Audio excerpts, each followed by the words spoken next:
सत्यको कुरा गर्दा कहिलेकाहीँ कसैलाई लाग्दो हो कि यो अति सजिलो छ। शिक्षा दियो, दीक्षा दियो, ज्ञान दियो, तालिम दियो, भइहाल्छ नि भनेको जस्तो लाग्दो हो। तर यो कार्य किमार्थ सजिलो छैन। त्यसमा पनि कुनै निश्चित राजनैतिक वाद, सम्प्रदाय, समूह, वर्ग र धर्मको नाउँ जोडियो भने त सेतोलाई पनि कालो, कालोलाई पनि सेतो भन्नुपर्ने अवस्थाले मानिसले बुद्धि विवेकलाई नै बन्दगीमा पारेको एक होइन, हजारौं दृष्टान्त र उदाहरणहरू हाम्रै वरपर घटित छन्। अर्काको अहित चिताएर आफ्नो फलिपाप हुँदै हुँदैन, यो ध्रुव सत्य कुरा हो। जसले अरूको हित हुने काम गरिरहेको हुन्छ उसको पनि स्वतः कल्याण भइरहेको हुन्छ। तर समाजमा हेरौँ त, चाहे सामाजिक क्षेत्रमा हुन्, चाहे राजनीतिक क्षेत्र हुन्, चाहे धार्मिक सांस्कृतिक क्षेत्रमा हुन्, जताततै निजी स्वार्थ, समूहको स्वार्थ, वर्गको स्वार्थ, दलको स्वार्थ तथा आआफ्नो प्रकारका स्वार्थले गर्दा सबैको हित होस्, सबैले सुख पाउन् भन्ने विशाल, उदार र विस्तीर्ण चिन्तन र विचारमा ओझेल लाग्दै गएको भान हुन्छ।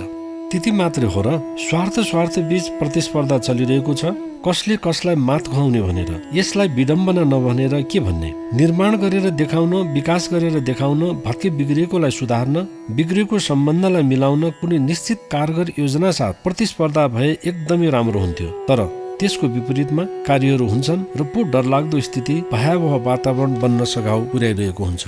यो कुनै एक देश वा कुनै निश्चित समूह र वर्गमा मात्र सीमित छ भन्ने होइन, विश्वव्यापी आतंकको रूप ग्रहण गर्ला भन्नेमा पो सतर्क हुनुपर्ने बेला आएको प्रति सबै चनाखो हुनुपर्ने बेला आएको छ।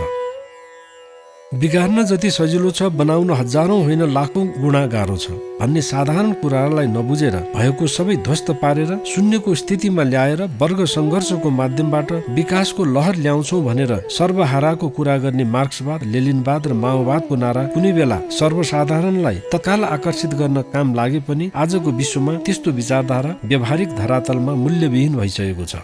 व्यवहारमा नपरुन्जेल मात्र हो। यथार्थ धरातलमा उत्रेर जब त्यस्तो विचार राख्ने नेता वा अभियन्ताहरूलाई नै राज्यको जिम्मेवारी सुम्पे पनि कुनै चमत्कार हुन सक्दैन भन्ने कुराको उदाहरण खोज्न कहीँ टाढा जानु पर्दैन। यस्तो विचारधारा भएको विकासलाई, उभिएको संरचनालाई बिगार्न र ध्वस्त पार्न खुबै काम लाग्छ। तर जब बनाउनु पर्ने, निर्माण गरेर देखाउनु पर्ने अवस्था आउँछ अनि त्यतिखेर घाम जत्तिकै टड्कारो हुन्छ कि त्यो विचारधारा त सतै र काम नलाग्ने रहेछ भन्ने कुराको। सत्ता, पद र प्रतिष्ठाको लहरबाजी पो रहेछ भन्ने थाहा पाउँदा साथ दिनेहरू त्यति बेला कति लज्जित बन्न पुग्छन् होला। आश्चर्य कहाँनिर हुन्छ भने त्यसैको परिचयमा बाँचेकोले अरूले जतिसुकै खराब भने पनि सत्यलाई स्वीकार्न सक्दैनन् र असत्यलाई सत्य हो भनेरै जीवन खियाउँछन् र बनाउन खोजेको भनेर बिगारेका यावत फेरिस्त माथि गौरव गर्छन्। यो आजको नियति बनेको छ कैयन मुलुकहरूका लागि।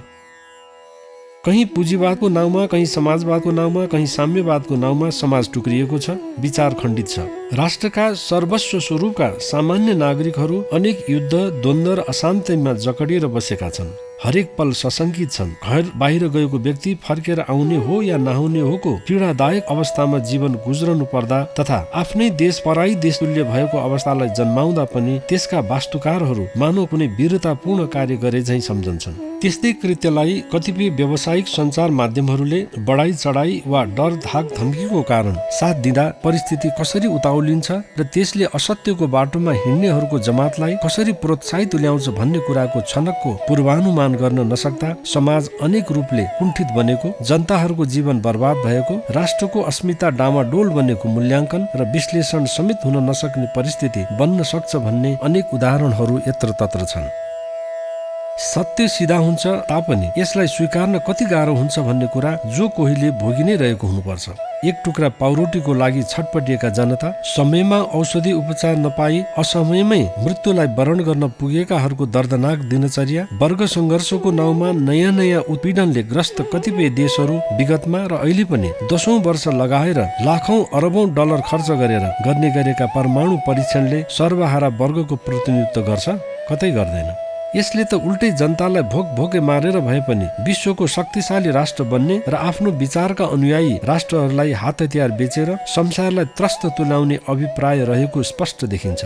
बख्तर बन्द एवं खतरनाक हात हतियार आफूसँग हुन सक्यो भने शान्तिलाई बहाल गर्न सकिन्छ भन्ने साम्राज्यवादी नीति कुनै बेला हतियारको राजनीति गर्न उपयुक्त मानिए पनि अब त्यही हतियार विश्वको विनाशको लागि लालायित बनेर रहेको छ।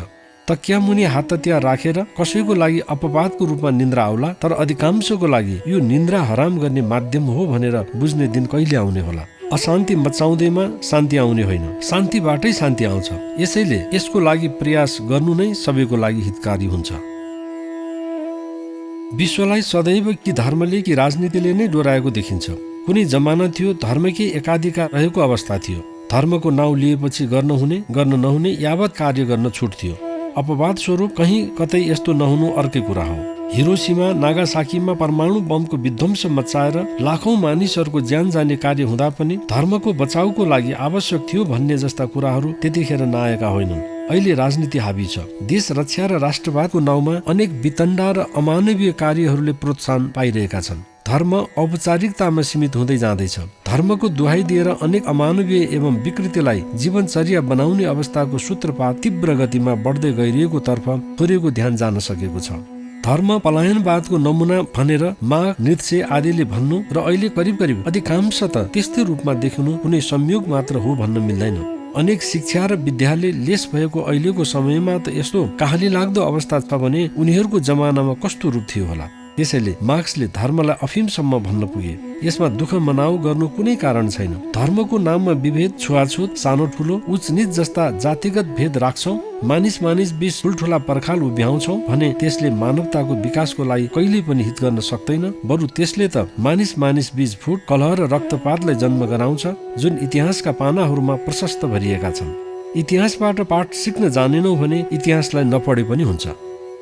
धर्मको नाम लिएर केवल बाहिरी रूप र आवरणलाई सजाएर अन्तर हृदयलाई बुद्धि र विवेकसम्म तुल्याउन सकेनौ, दया, करुणा, अहिंसा, प्रेम, सद्भाव, आत्मीयता सम्पूर्ण प्राणी जगत प्रति देखाउन सकेनौ भने धर्म भनेको मात्र एक किसिमको व्यसन हो, आफ्ना स्वार्थ सिद्धि गर्ने चतुर उपाय मात्र हो भनी दिए फरक पर्दैन।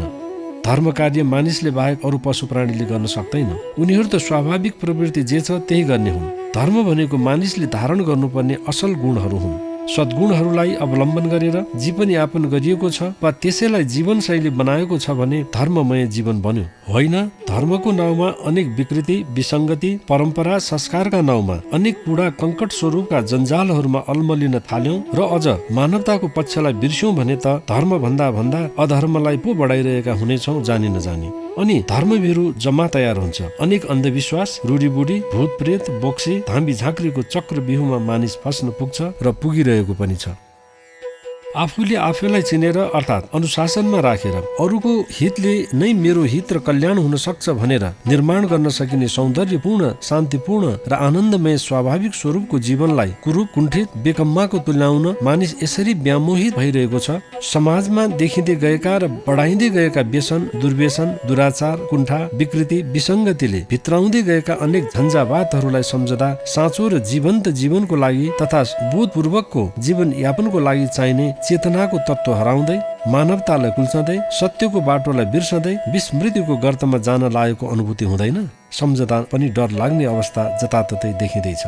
त्यसबाट उन्मुक्ति पाउन सत्यको मार्गको अवलम्बन गर्दै वसुधैव कुटुम्बकम अर्थात् विश्व ब्रह्माण्डका सबै एउटै ईश्वर, एउटै सत्य, एउटै परम सत्ताका अंश हौं भन्ने भावनाका साथ मनमा पवित्रता, कर्ममा निस्वार्थता र सोचाइमा उदारता लिएर व्यावहारिक रूपमा जीवनमा लागि परे सुख, शान्ति र आनन्द साथसाथै छ।